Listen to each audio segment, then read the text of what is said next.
takes very special people to race offshore. When you go ocean racing, we race 24/7.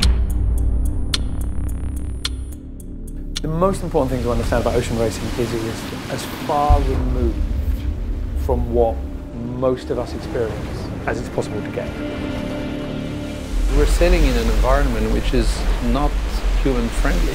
So when we go there, we have to be very, very humble.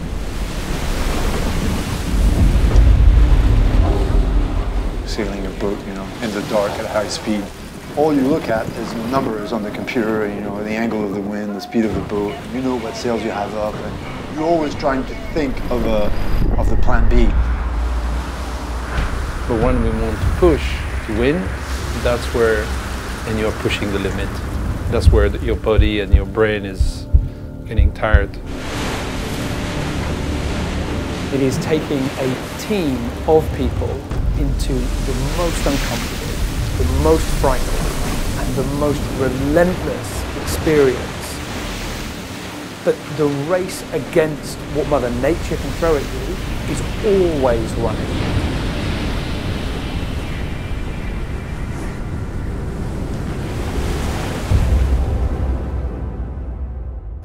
The Ocean Race today announced the 13th edition of the race will start next October in Alicante, Spain. Held once every 4 years since 1973, the event is the pinnacle of professional sailing and the sport's most sought-after trophy. It is regarded as the longest and toughest sporting event there is. The world's best sailors, competing on state-of-the-art racing yachts, will race for 9 months on a 35,000-mile racecourse around the planet. Speaking at the announcement of the next race... My name is Bruno Dubois. I was team manager for Mirpuri Foundation racing team. I spent my whole life in sailing. It's a way of life. I got a phone call one day, somebody wanted to do the ocean race. And here I am, I'm in Paulo Mirpuri's office. Paulo is an entrepreneur, he's a pilot, he's a doctor, he's always perfectly dressed. He likes what is perfect. And I don't think his objective in life is to finish second. Paulo said, look, can you set up a team for me? He had this line, look, racing for the planet. Please give a warm welcome on stage to the president of the Mirpuri Foundation and the Mirpuri Foundation racing team owner, Paulo Mirpuri. Global warming will reach and potentially exceed 3 degrees Celsius before the turn of this century. So Paulo Mirpuri and his family, they really want to promote a new vision on the way the world should be in the future.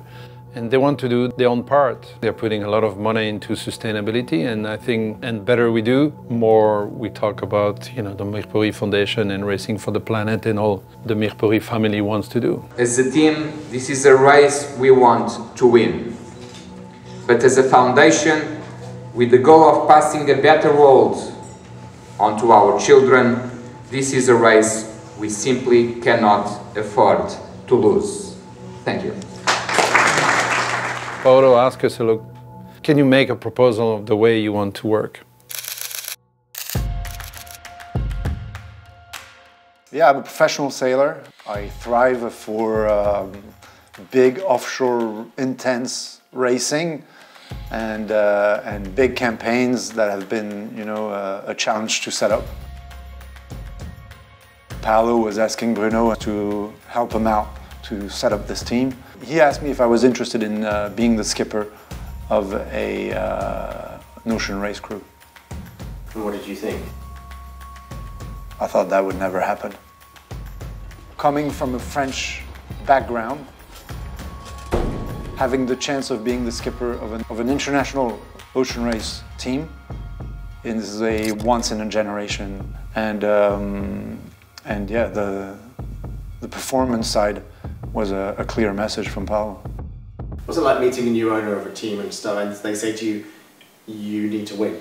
Why the hell would I, be scared of being asked to win a race? Otherwise I shouldn't do this sport, If we're not there to win, what the hell are we doing on the water? It didn't make a lot of sense to me that Yoann Richomme would be named as skipper because I just hadn't heard his name buzzed about before. You know, it would be easy to think that the guy has only done single-handed sailing. That's certainly what he was renowned for. You know, you could have had everybody. What on earth is with this guy? I think we wanted to have somebody who had good experience offshore, because that's what Yoann has, even if he didn't sail around the world. He won, so the Figaro, he won the Route du Rhum on the Class 40, so that was the rising star in single-handed sailing in France, and is a top sailor that a lot of people are looking at. He's made his name sailing single-handed, and he's been impressing all the right people. So he brought with him a very strong reputation.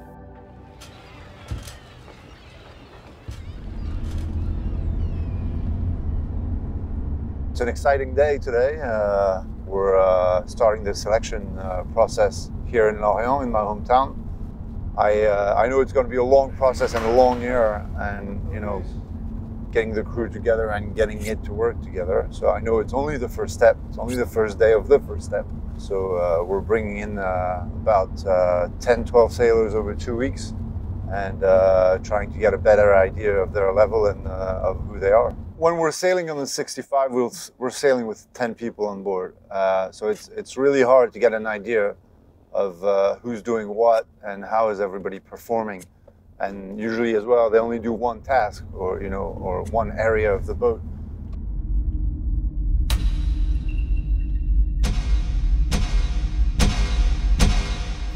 So the VO65 is 65 foot long, and its job is to take 8, 9, 10 sailors around the world in comparative safety. That means you've got to deal with big waves, you've got to deal with big wind, but also it needs to have a performance edge. So it can plane, it can build up these big speeds. All the boats are identical. And the key thing is, it allows the best sailors just to find that little bit of performance edge. Stepping on the Volvo 65 for the first time for me was very impressive, because they're very different boats to what I'm used to. And I was kind of looking at it like, how the hell do you manage all this, you know? So many people, so many winches, so many grinders and stuff, and you have to synchronize all those people, whereas usually I synchronize myself.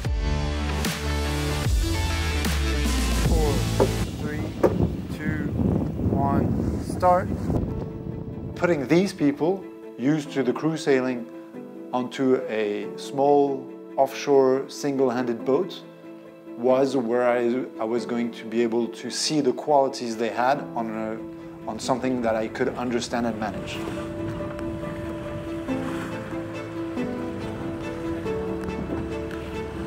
It's very fast for me to learn about the sailor's level that way, being in Lorient, sailing on the Figaro on a small boat, because I can see them directly doing all the jobs that we do on the 10-man crew. We could do some improvements on it, and then we'll talk again. But it's good because I can put them in a situation where they don't know the subject by heart. They don't know these boats. That's what I want. That's what I want to find out. Some more time. Now when we're ready, the flow sector up. We had done 2 weeks of sea trials here in Lorient, and we were going to go down to Cascais about a month later to start training out there. I was supposed to move the family down there for, you know, a year and a half, 2 years, you know, as long as the campaign took. The coronavirus pandemic started in China, spread to Europe.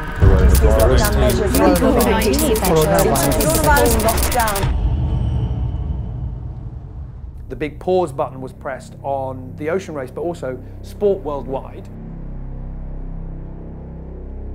Everything stopped, and Paulo, is in the airline business.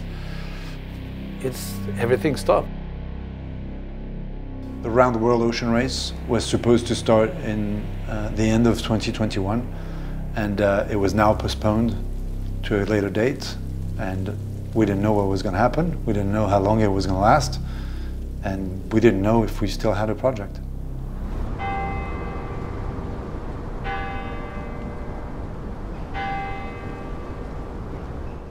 There was some question mark as to when the next edition was going to be. how long was it going to take to put everything back together again in terms of laying out the new race course, getting the teams and everything. But the fans wanted something right now. So the Ocean Race Europe was being talked about as a potential filler in the summer. A chance for the teams to stretch their legs, learn some important things, a chance for people to get back involved in the racing. Everybody wins. But it turned into something a little bit bigger. Whatever it was meant to be, I think the significance of it with COVID and the delays, it became a lot more than that. As things started to settle down, we heard about this race around Europe. Have been waiting for a race like this for many, many years. We knew it was going to be a light organization because of COVID, but it was going to be good because we were going to race. And we thought it was a great challenge for us, and we could be the first ones to win it.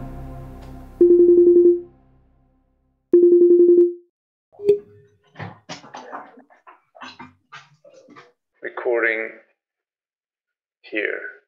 About a year ago, we ran some training in Lorient to try and select some crew members for the ocean race. Of course, things have changed, but all that selection has been worth it.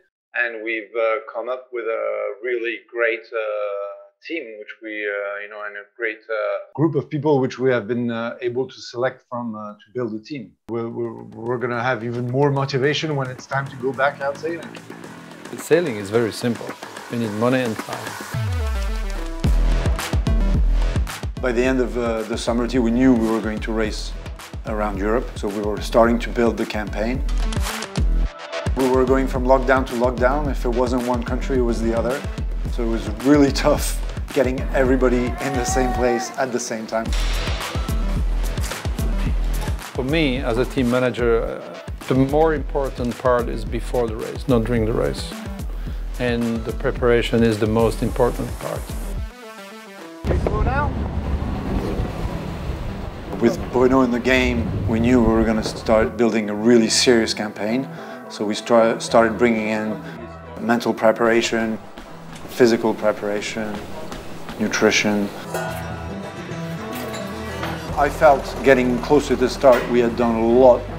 You never feel like you've done everything, but we had definitely done enough, and we had been very serious at what we had been doing. One, spike!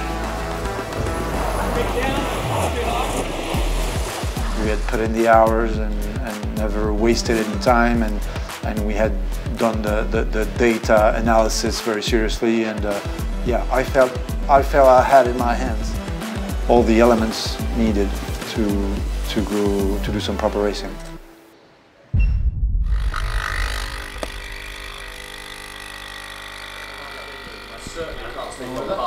Yesterday.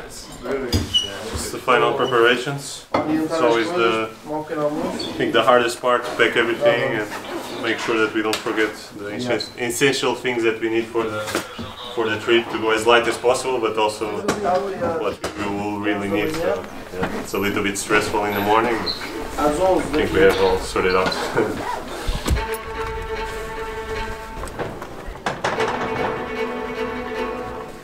The Ocean Race Europe was going to look like a proper race. We were going to get 7 Volvo 65 and 5 IMOCAs. Considering there is only 8 Volvo 65 in the world, getting 7 on the start line in a COVID period in Europe was quite a nice challenge, and it was nice to see. A lot of big names were coming. Baubeck and Chris Nicholson, Simon Tienpon. They've all skippered boats in the ocean race before. I mean, I know for me, this whole race is going to be the challenge of knowing if I can be, good enough to be a skipper against these guys. So the first leg is from Lorient to Cascais, and we've got it marked around way out into the Atlantic, and so it's going to be quite a big ocean leg compared to the other two, which are going to be in the Med, a lot closer to the coast. We have to take into account in those campaigns is that we are financed by some very successful people, so they don't like losing.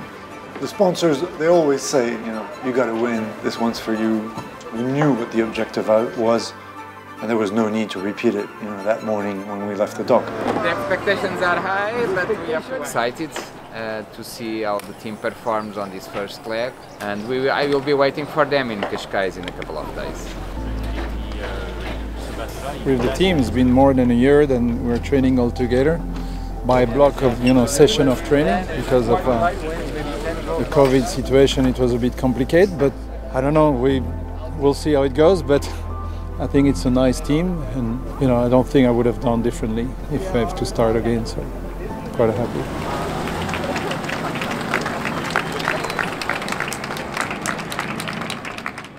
A minute to the start, we should start putting the bow down if we have the gap, and slowly go, go, go, winding up, okay? The only thing it's difficult to do in the lightest bird lane. Yes. 5 and 10? Yeah. We're ready. Welcome to the inaugural Ocean Race Europe, bringing together two high-performance offshore classes onto one course, one start line. Burn time coming up a little. As we're looking at the moment, the fleet are going to be starting on a reaching start. We are inside of 5 seconds to go. Getting away a bit, Yoann. 3 more, 3 more. Go, guys.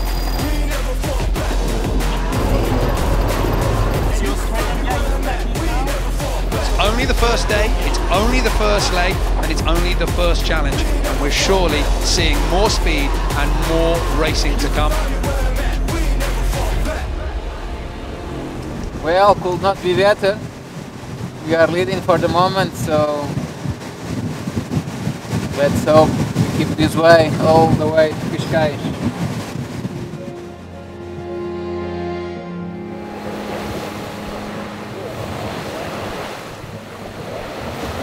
We are still digging, but just 1 hour of racing, so we have to lead for 3 days and not just 1 hour.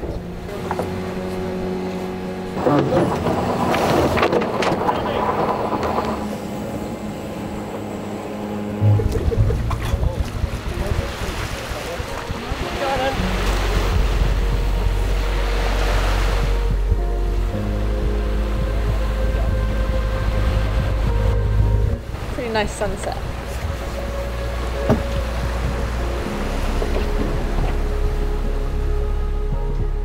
Yeah, so we've got all the other boats on a AIS, so tracking system. We're logging all the numbers of all the other boats, so we're constantly monitoring their performance and trying to get the best out of our boat. Right now we have Childhood 0.6 miles away, so it's very tight between us, and we are to keep an eye on them and try to stay in between them where we are heading, which is Cap Finisterre right now.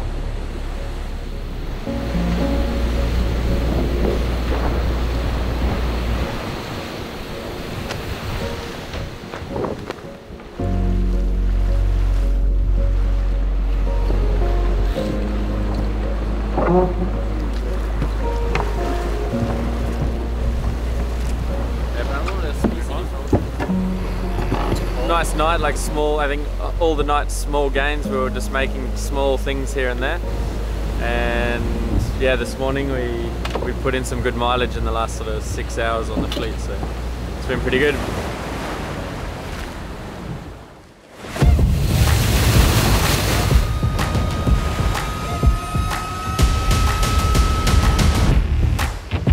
We had 2 days of foot to the floor racing out in the Atlantic, reaching out to this mark and reaching back, and it was going really well for us with some really good speed. The team was, you know, tired, but you know, pulling together, and we were in the lead.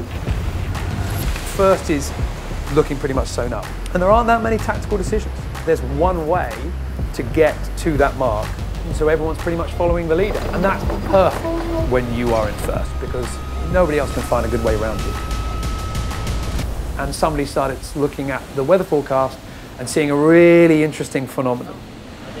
But that front is still going to be only moving at 12 knots. So we're going to... So even if you've gone south, when you drive back west, you'll still catch it immediately? Yeah.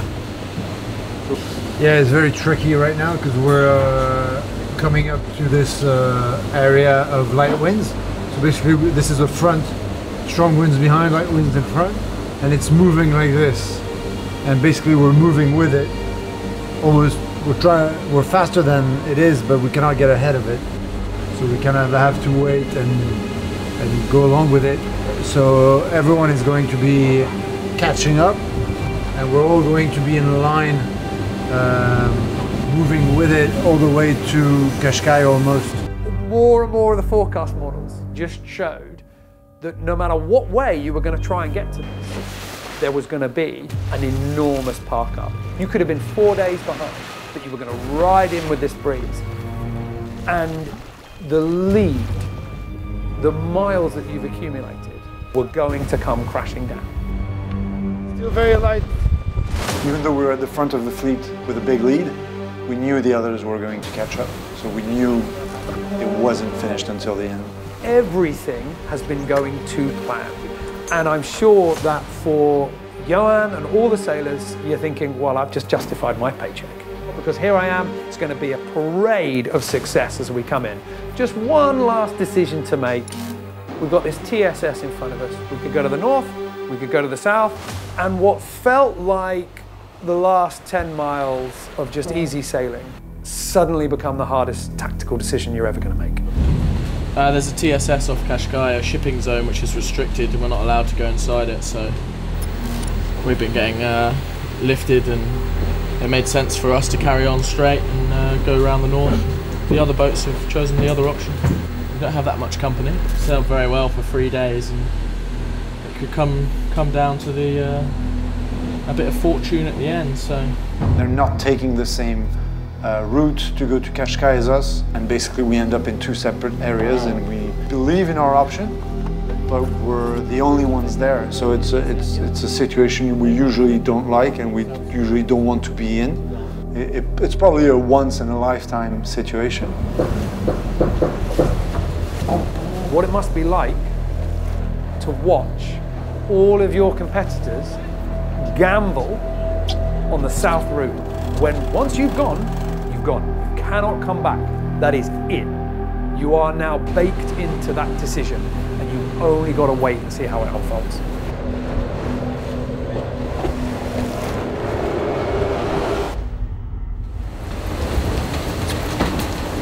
everyone smile, look happy. It's obvious it was an all or nothing at that time. We were either going to win it or to end it last. And that is the gamble I usually don't like to take. Basically the entire fleet's south of an exclusion zone, and the whole fleet's to the south of it and we're to the north of it. And they're quite slow, and we're going quite a lot faster, but we have a bit more distance probably, so I think it's going to really come down to the last few hundred meters, I think. It's a bit stressful. There's a lot of pressure for sure, because we know it's the home of the team. It's where the Mercury Foundation is, and you know, we're expected to win. Even from a distance, you can tell they're looking more and more desperate. Let's send somebody up the rig. Shadow, and it looks really like it's close to land. Can we see any breeze anywhere? Is it better just to sail 5 degrees lower, 5 degrees higher? What else can we do? What else can we do? But they knew. We knew. I don't know, man. Doesn't look very promising on our side, but we need to hope that the breeze comes close to the shore, and that's our chance basically. The fleet is down below. It's down to the gods now.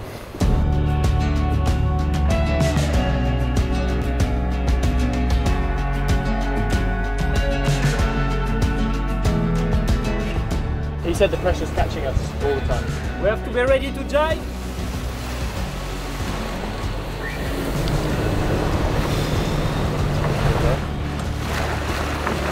But there's no doubt the outcome was as worse as it could be. Every single 65 slips past them.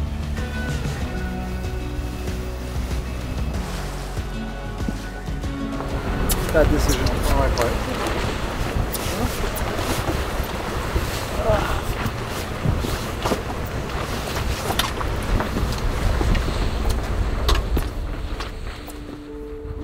We didn't pick make the right option. It was a risky one. I regret it, but it was my call, and it's going to make the rest of the race hard, but it doesn't mean it's over. We're going to have a hard look at all this and come back out stronger. In my head, I'm already, going through what I'm going to say to the team to get them back into a good groove, a good mood, and motivated for the rest of the trip, because it's still 2 more legs to go, plus some coastal racing, so many points to be scored. But yeah, we're in Qashqai and we're standing last. You could finish 2nd, 3rd, 4th, it was fine, but last. That's exactly the leg that you were not supposed to lose. So here you have, comparatively a young French sailor, Yoann Richomme, wanting to come on and wanting to prove himself, and then everything going for him. Clearly the boat's fast, clearly the crew is quick, and then they don't win the first leg. And there would have been no doubt, absolutely, you are starting to think, is this going to hurt my reputation far more than I can recover it?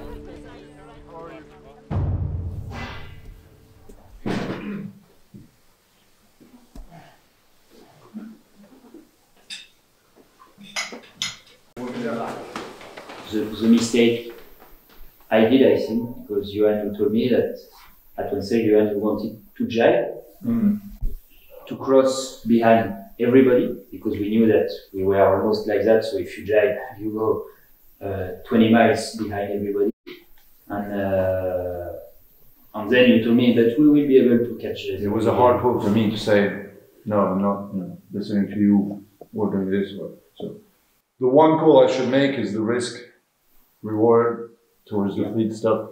That's my call, and yeah. So after leg 1, everybody's coming in, gets a little chance to kind of recoup, but then of course there's not that much race because we're going to go back out in the water for the Mid-Peru Foundation Trophy. And at one level, this is not that difficult, right? You've just done 4 days of sailing, you've done all these miles. This is just a short coastal race around this port. But for Mid-Peru, it means an awful lot. Obviously, well, the race is carrying your name as well. It's in your hometown. But in terms of an overall scoreboard, this is crucial. You've got to perform. So everybody's got to be in that right headspace. And I think that for Mid-Peru, the 3 points available for first place, that would have been the nail in the coffin. Without that, then the opportunity to win the Ocean Race Europe overall was really looking out of reach.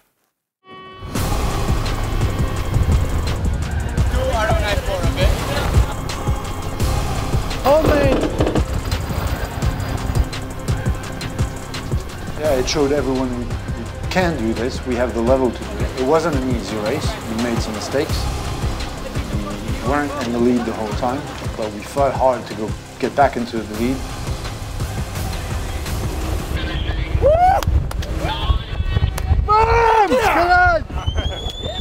Talking about. Nice. Let's go to the hospital. We go to the hospital to do. We are gonna speak what we are gonna do. During that race, I got injured. I ripped a good part of my calf in one of the maneuvers.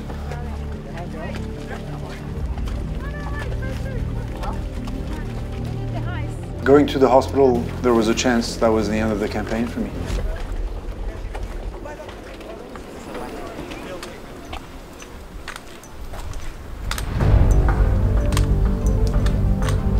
And when the results came, that was, ripped over, 8 centimeters. The team was worried I wasn't going to make it, back onto the boat. I was more worried of letting the team down and, not being part of it. My role is more mental than physical. And as long as my head was in the game, I could do it with one leg. The leg 2, Qashqai to Alicante in Spain. And while the start's fairly kind of conventional, the finish is going to be relatively processional.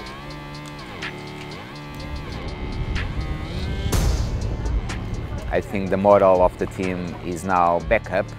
and I'm sure they will do whatever they can to get the best possible result in this race. So for us, it's like yesterday, safe to weather, start, we might suffer for a touch, try to go through the transition with a better angle, accelerate, we're able to put the bow down and we go, okay? Yeah. No majors, no issues, and then the race starts in this market. Murpuri Foundation Racing Team, they may have dominated the Murpuri Sailing Trophy in the VO65s, but they let leg one slip through their fingers in the final stages. Almost racing here, okay? As the gun fires, all of the pumps working to get these sails out. The boat that's struggling at the moment is Murpuri Foundation Racing Team. They are at the back of the fleet at the moment. As I say that, look at that. Axinabel Ocean Racing, is their turn to suffer.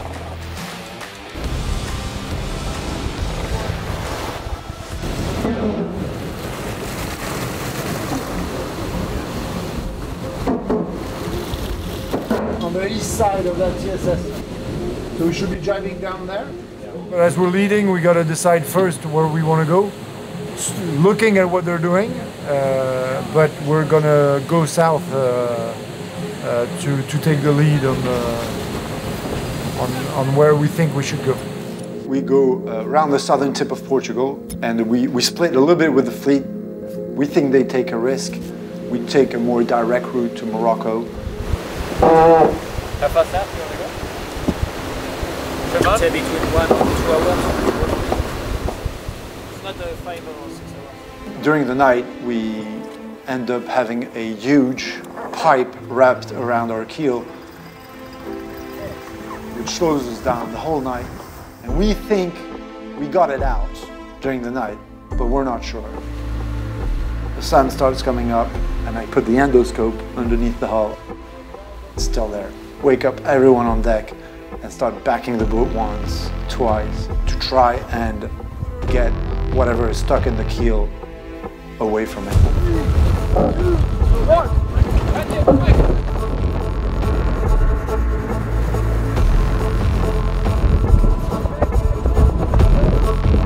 Keep doing this.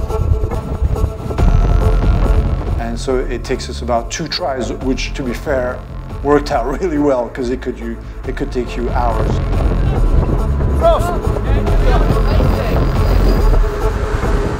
So we just had another go at backing down and managed to clear it. The biggest thing I've ever seen wrapped around a keel. But it's off now and we can get racing again, which is good. So we've lost about, 7 or 8 miles on the others. The big moment was going to be this huge race down south, but it was the Strait of Gibraltar. And in the middle of the Strait of Gibraltar, which is already incredibly narrow, you've got this traffic separation scheme. We started going up Gibraltar, head to wind in like 35 knots, so it's blowing quite strongly.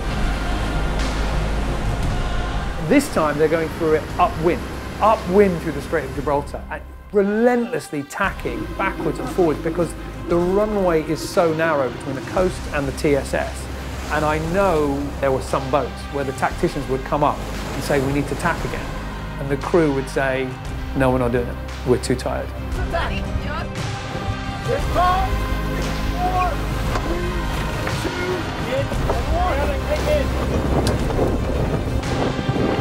Yeah, the tacking was very exhausting. We put a lot of tacks, maybe even too many. We wanted to be aggressive, to get back, obviously into the lead. Where the physical side and the nutrition that we had, the way we could eat stuff really fast because we didn't have time. And that's where the whole preparation starts to pay off, because I do think we're less tired than the others.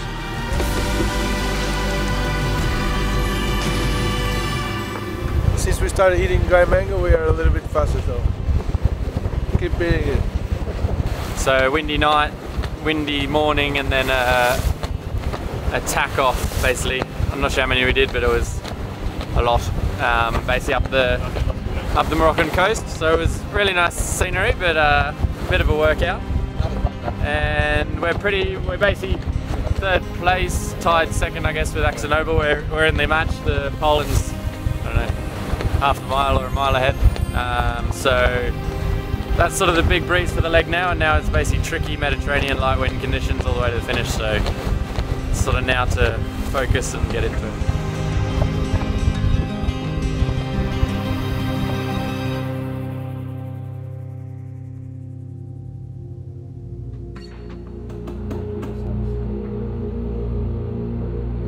And then we got into this very slack area.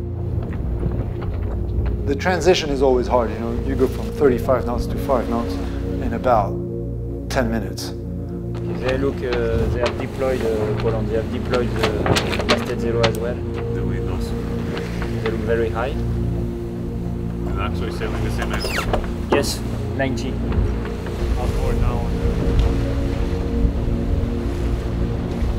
When the breeze came back again, Mirpuri did a really nice job, along with Axenoba leading the fleet. At that time, we're starting to discover who our most serious opponents are going to be in the Med, and it's, you know, Axenoba and Sailing Poland. And they've got some really good skippers and team, so we know it's going to be a challenge, and we know the Med is very tricky, and it could, you know, you could get stuck in the wind hole and have the others sail by maybe 100 meters from you, and there's nothing you can do.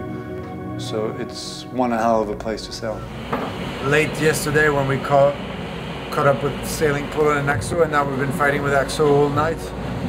Managed to catch up with them slowly, little by little, and around midday today managed to pass them, and now we're leading by about 2.5 miles.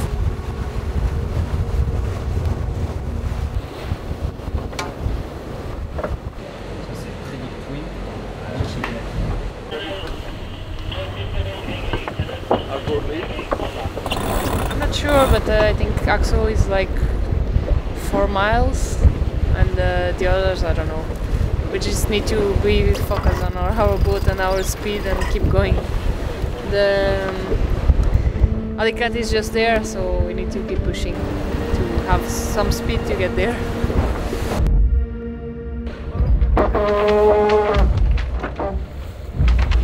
This is awkward because now I've just got to keep looking at the sail.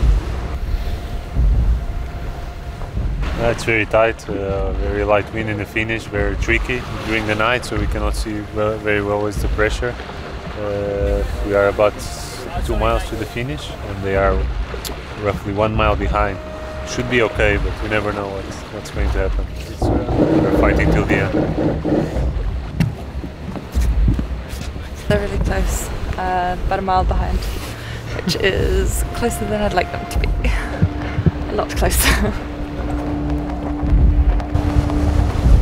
Yes, we are approaching the line. Could you confirm us that there is a flashlight on the mast, please?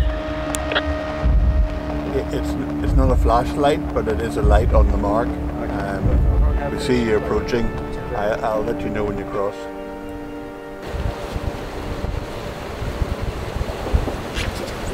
Stand by.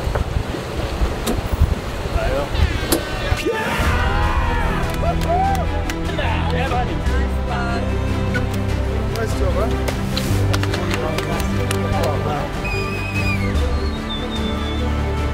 A very intense leg. It was a very long, very big effort on the team to make it happen. And yeah, first leg win. Feels so good, and yeah, very happy.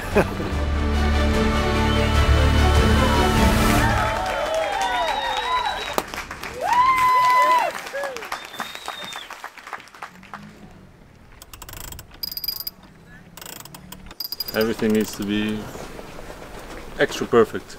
So yeah, just the final checks. Everything is pretty good, in a good shape, but we are just confirming and making sure we have that extra edge on the others. You must remember we are still tight on points, so we cannot afford any mistakes. So that's why we need to double check everything again. Everything needs to run smoothly. Bring a good shore crew. So then you can rest a little bit after the leg, and when you're a bit rested, then you come back and help the guys finish a few jobs and keep them out and make sure the boat's ready for the next leg. We have been well, looking after the boat mostly. That's the job of the shore team. For us sailors, getting some rest and getting fit again and in shape for the next leg. So everybody is a bit busy, plus some, of course, media interviews and stuff like that. Final leg of this Ocean Race Europe, so it will count for a lot as we're tied on points with Axel Nobel. So yeah, we're double checking everything, making sure that nothing goes wrong in the next leg, because this will matter a lot.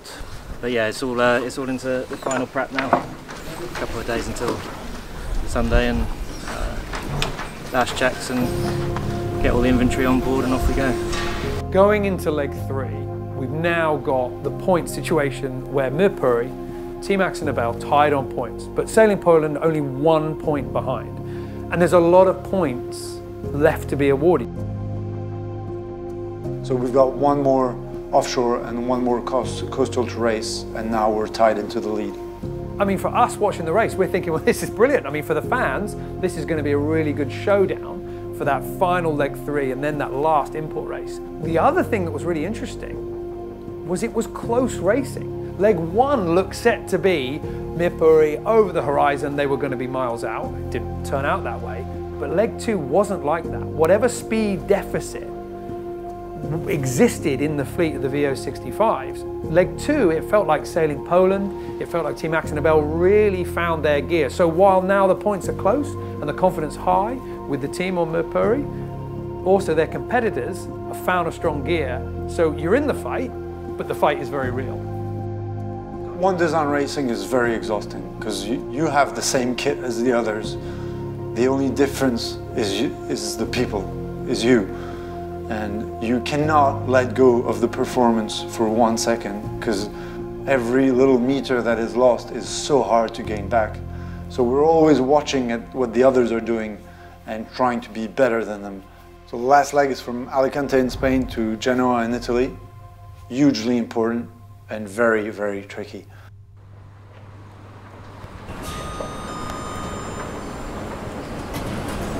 The plan is just to have a good start, and it's going to be a tricky leg with very light winds, some transitions, but we are confident in our boat speed and our crew and our navigator.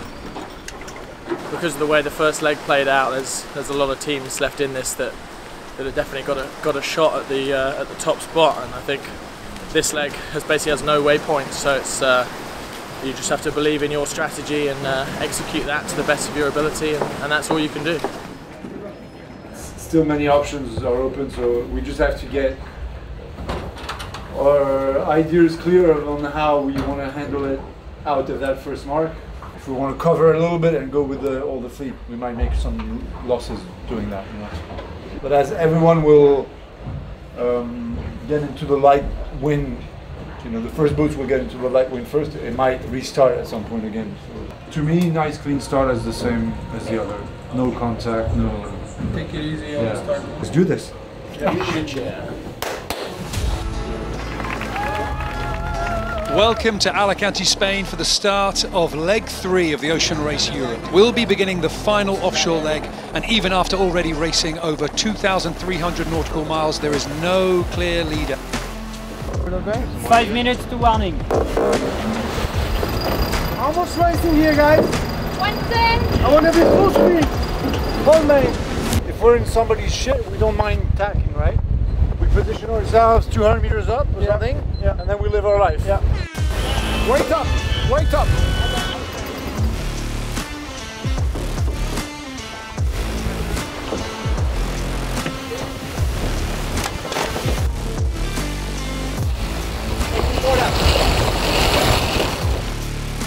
You can see now, just on the left-hand side, Axel Nobel Ocean Racing. So this is the main rival for Mirpuri Foundation Racing Team. Obviously, if they just focus on Axel Nobel Ocean Racing, they can allow the others to get through.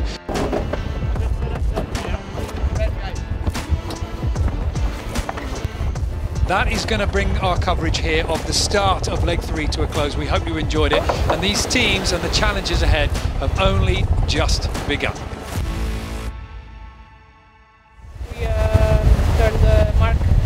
Second place. Axel was in front of us, but we just managed to get our speed and and we just passed them, so it's good. Let's We're go. coming back a bit as we were leading at that mark. We just wanted to wait a bit to see what the other boats were doing, and now we are on starboard just to play a bit along the coast to get the sea breeze this afternoon, and then we'll see tonight what's going to happen. Routings we look at, so the calculations of where to go, the fastest route to Genoa, they take us everywhere into the Mediterranean. A bit of a split on the fleet, early stage of these legs, just to leeward of Axo here. Polish and the Austrians are very far to leeward. They didn't come the same way as we did, and then Childhood tried something close to the shore. It's quite stressful because we know somebody could, take a good option by themselves and sail just away from the entire fleet, and we would not see them again.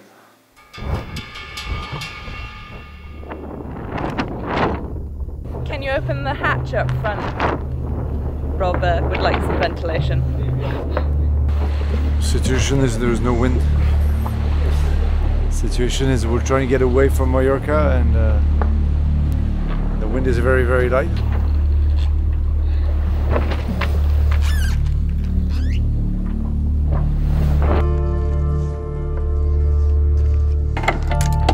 No wind? No wind. Not for a very long way. It's going to be like this for a little while.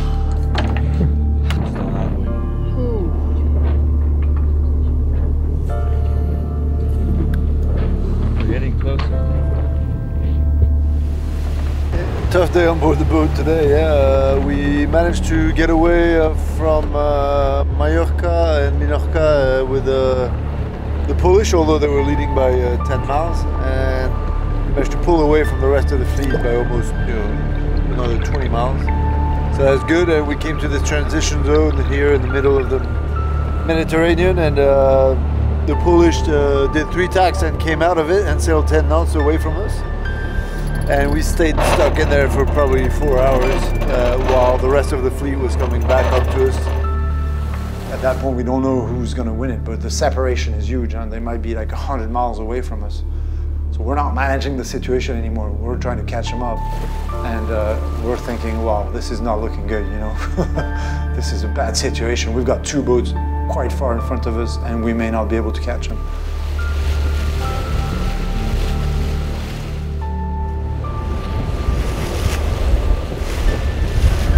You can see them with the binocular. So we're at the end of France. We've gone past Monaco. We're about 30 miles from the finish. We know the night is going to be no wind. And so we're 30 miles from the finish, but sailing Poland is 20 miles from the finish. Lay on the right here, please.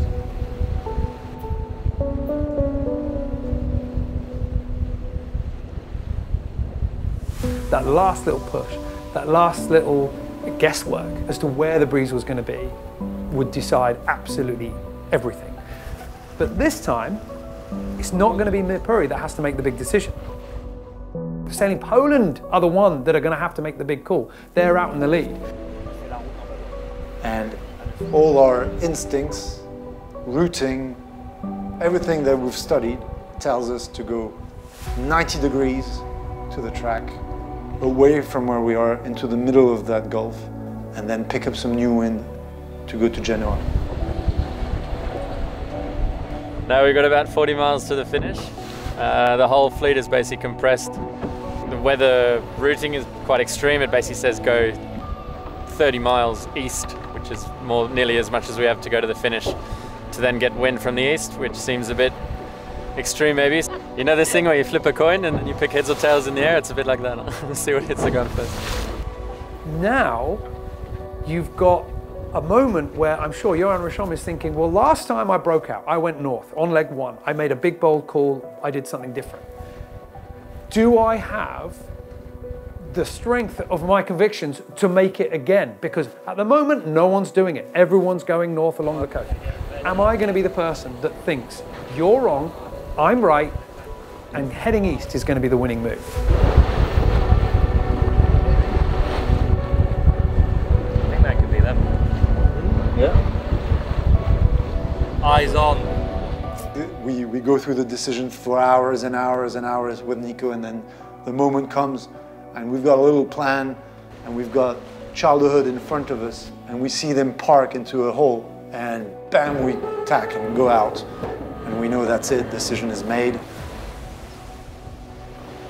It was tough having that decision of the first leg not going right and taking such a big gamble. I can tell you the crew on board were looking at us going, you guys better be sure about what you're doing. But Genova is that way and we're heading that way, so it looks like it's much more pressure offshore. So I think we just need to cover a bit the fleet and try to take the most breeze out of the options available. We'll see. Somebody had to do something, or otherwise that was going to be set. That was going to be those positions. And it would have been, I think, quite easy for Mirpuri to decide, do you know what? We're going to finish in second. We're going to play conservatively. And it means that it's going to be all on for that inshore race. But hey, do you know what? Second in the Ocean Race Europe, we'll be happy with that. Or do you decide we win or we lose? Those are our two options. And so we're sailing away. Axo comes with us. That's a little good sign for us because we love being followed by others. But we're not getting any closer to Genoa.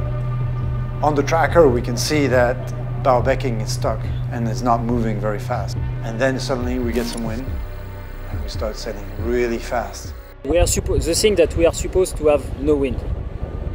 Now we are supposed to have 3 knots. So the routing wants to continue 2 or 3 hours on port to try to get some wind and then to tack. But we have already 7 knots. Can't complain right now.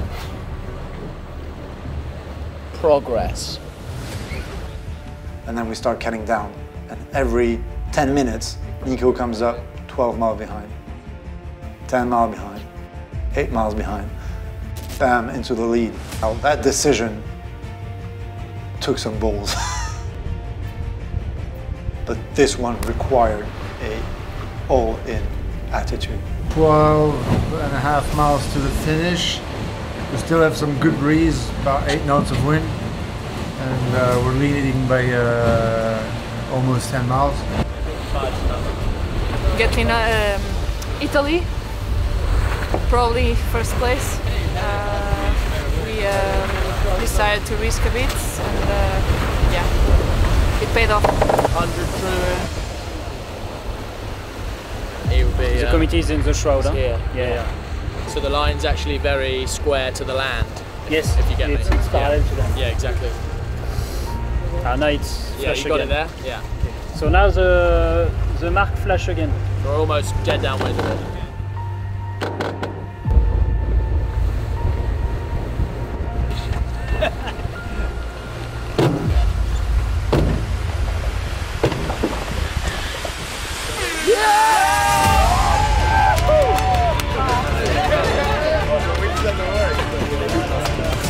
But out there, they were proved right.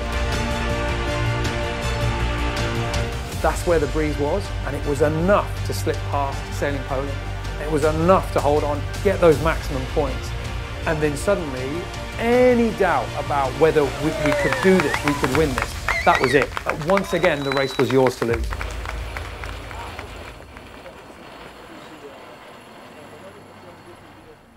We are in Genoa on the eve of the last race of the Ocean Race Europe. So we're about to do the coastal race here in Genoa tomorrow. The leaderboard is extremely tight. We are leading by 1 point on Axel Nobel and by another 2 points on Sailing Poland. So it comes down to the result of the last coastal race here in Genoa. Whoever wins it between Axel Nobel and us basically wins the event. Hey Benny, final day. Final day, final race. It's all or nothing. Let's go. We've got this all or nothing moment. We've got a last chance for some points. And an interesting situation where Mirpuri are sitting on top of the scoreboard with this race scheduled to happen. But the wind, the forecast, is dire. But if this race is cancelled due to no wind, Mirpuri already take the trophy. And we know there is no wind. There might be a chance of some wind in the afternoon, but it's slim. If we don't race, we've won the race because we're in the lead by 1 point. But I don't want anyone in the team to have in their head that we are not going to race that day. In our head, we're racing. There's none of that. No racing bullshit or anything. Even, you know, we know Nico has told us today that the conditions are looking a lot better than they were supposed to be. So my guess is that we are going to race. Obviously, we know the state of the ranking and the points and how it works and stuff like that.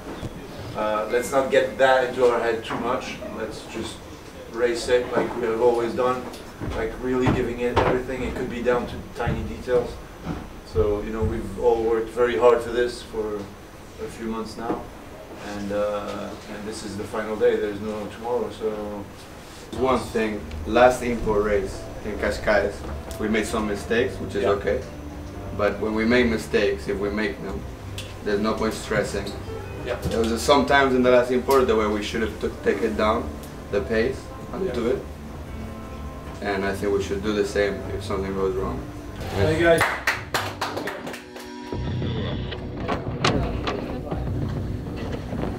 Welcome to the final day of racing for the Ocean Race Europe in Italy, Genoa. And if you've been following all the drama today, you will know that, well, we've been in a bit of a long postponement. A postponement for very good reasons, and for a lot of people probably thinking that that was it. But here we are with a bit of wind. We start to see some wind, and as soon as, you know, we see the numbers go up on the screen, 2 knots, 3 knots, 4 knots, you look around, boats are sailing over there, go, guys, we're going racing. 65, your warning signal is at 13:35. I repeat, 65, your warning signal. But as those minutes tick down to the start gun, you're starting to realise that this is going to happen. This is going to be a good race, and this is going to decide who is going to win the Ocean Race Europe. I've got Bernardo counting down the seconds and the length to the start. Sailing Poland trying to get over the top. And he's going, slow down, slow down. Bear away, please. For Bauer Becking, the veteran of the Ocean Race, now having to lap up. They are going to have to go round. And I can see the numbers as well, and I feel it, and I go for it. And what I feel is that the others are ahead. It might be childhood ones going back. AkzoNobel Ocean Racing, this has 2 possibilities. Either it's a general recall, and I think it is a general recall, looking at Amber Sail 2 coming round. And we're starting to see more and more boats furling head sails, turning around and going back to the start. They were over the line early. When the gun fires, you have to be back from the line. You cannot be on course side, and they all were. But Mirpuri isn't coming back. They're still going, they're still going, they're still going. Mirpuri Foundation Racing Team still going, and at this point I would be fairly confident it's a general recall. The Amber Sail 2 aren't going back yet, they've just stopped. So Next pressure is Was everyone else over? And then they get recalled, you know, so their name goes out, Akzo, Poland, and they all start going backward, and then suddenly we're in the lead. Oh, it's quite a high intensity start. The beginning of the coastal race, and everybody was over apart from Mirpuri Foundation Racing Team. You could not wish for a better start. Just to the left of it.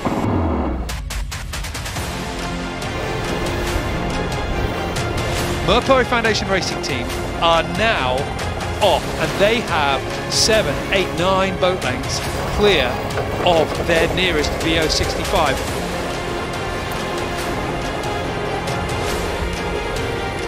So we come around the upwind mark, so the last mark before the finish line. And the finish line is downwind. So that means deploying a downwind sail. And about halfway through the hoist, something goes wrong. This sail design. Problems on board here.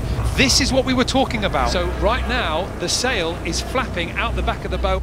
I think Yoann at this point is thinking, not another one. Not another moment. After so much good work, after so much great sailing, not another one tiny slip up, which is going to take the whole thing out of my hands. We've got a bit of a margin on the others, but that's a 400 square meter kite. We have to get back down, repack, plug in again, and rehoist. So now this sail, which is meant to act like a parachute, is pulling you downwind, is now acting like a flag out the back of the boat, and it's just killing your speed. And all the while, behind, the competitors are getting closer and closer. I mean, we saw this with Childhood 1 coming into the finish, but we have not seen a mistake like that from an experienced team. They will know that seconds will count. And right now, they have to get that sail down. They have to get their speed back, and they've got to keep sailing Poland behind them. If you are sailing Poland, you're thinking, come on, it's not, you know, we might have a chance. Sailing Poland is in, obviously. They're gaining distance to leeward. Oh, and you see the A4 back on Mopuri. Just like we've seen on the previous legs, it becomes who's found the breeze, who's sailed into that waiting bit of extra wind. Back down to sailing team Poland, gain a little positioning, but if it's getting longer the other way, we say the sooner you have to go. So the longer it is going on starboard, basically to the finish line, the more effective sailing team Poland can have on the Mopuri Foundation. And there goes the jibe from Mopuri up. Here's the jibe, here is the moment. This is the test to see whether Sailing Poland have been able to get themselves in that position. Coming down to the finish line, and we talk about the races being close, but this was boat length. I mean, it was nothing. One puff of wind, it could have unraveled the whole thing. Bauerbeking is going to need to get some more. He's coming in with power. Mopuri Foundation Racing Team look to be sailing perhaps a little bit lower, but there we can see the finish line coming into view. That looks to be the finish yacht with the flags flying. Well done.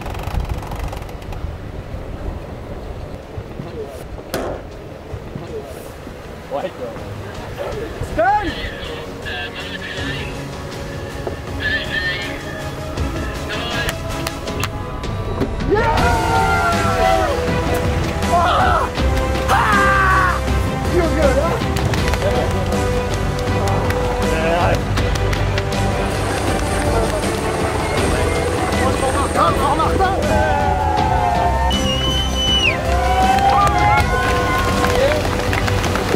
Job done, mission accomplished.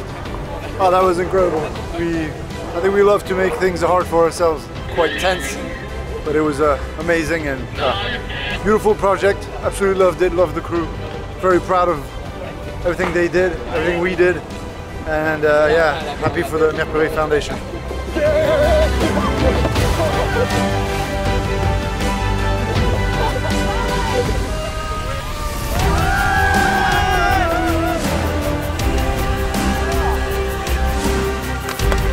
Mopuri just picking that perfect ley line into the finish.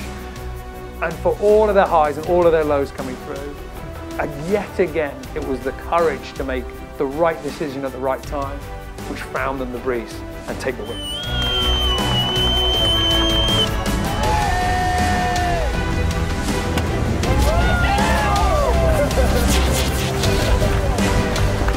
More than 20 people in the team, and you could feel the relief of everyone. First of all, the tension was there from Qashqai, basically, maybe a bit before, but from Qashqai, we had lost the event in Qashqai.